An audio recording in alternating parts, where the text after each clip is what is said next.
Hello anime and manga fans, I'm Kyle Glockner and welcome back to Animanga. It's that time of year again. The spring season of anime is officially here and it is jam-packed with so many good shows, like Season 3 of My Hero Academia, the second half of Season 3 of Food Wars, that random Sword Art Online spin-off, Steins Gate Zero, and plenty of amazing shows that aren't sequels. But in all honesty, the show I'm looking the most forward to this season is the Persona 5 animation.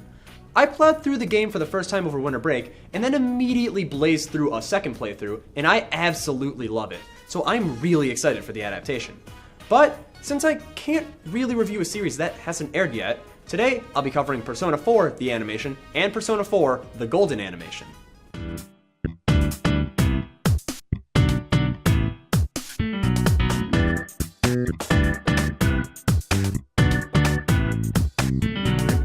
We'll start with the original Persona 4 animation.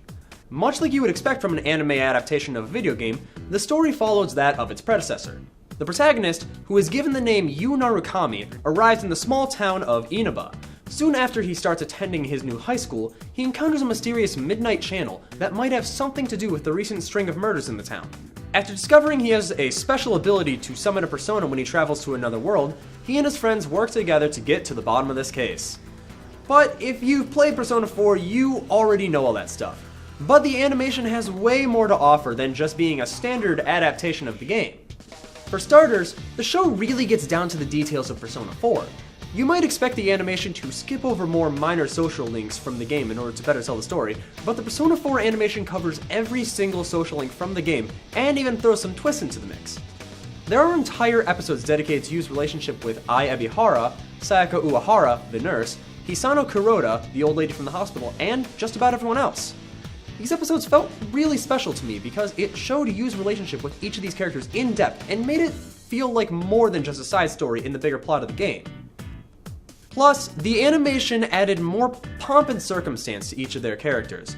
For example, there are 2 episodes dedicated to you meeting the needs of around 3 to 4 of the social link characters at once, something that just didn't really exist in the base game. Watching these episodes gave me newfound appreciation for some of the side characters of the game. But what also helped these episodes be so good is the fact that our formerly silent protagonist was now fully voiced. I'll just come out and say that I absolutely love Yu's dialogue in the animation.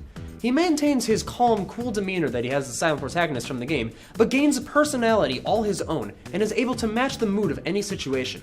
A lot of the times he just chimes in with a quick one-liner, but those ended up being what I remembered most from each episode.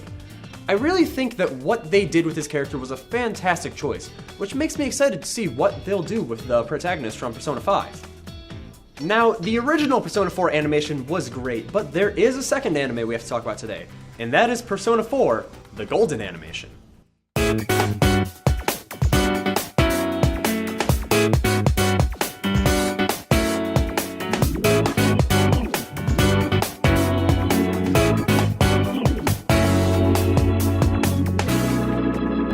Persona 4 Golden, for anyone who doesn't know, was an updated version of Persona 4 released for the PS Vita.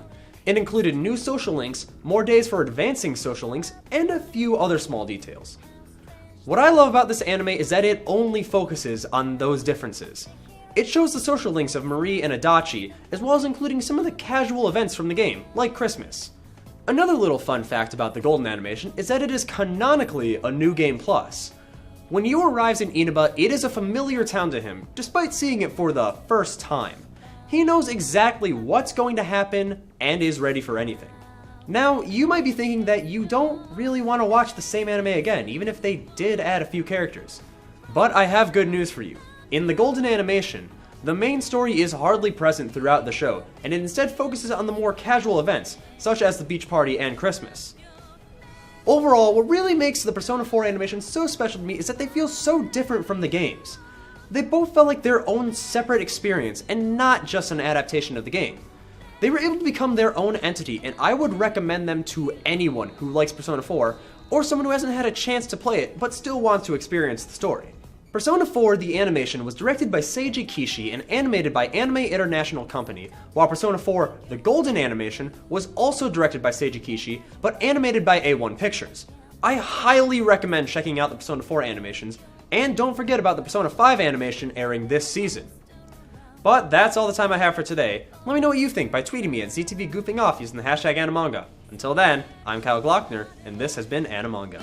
I tell you, show me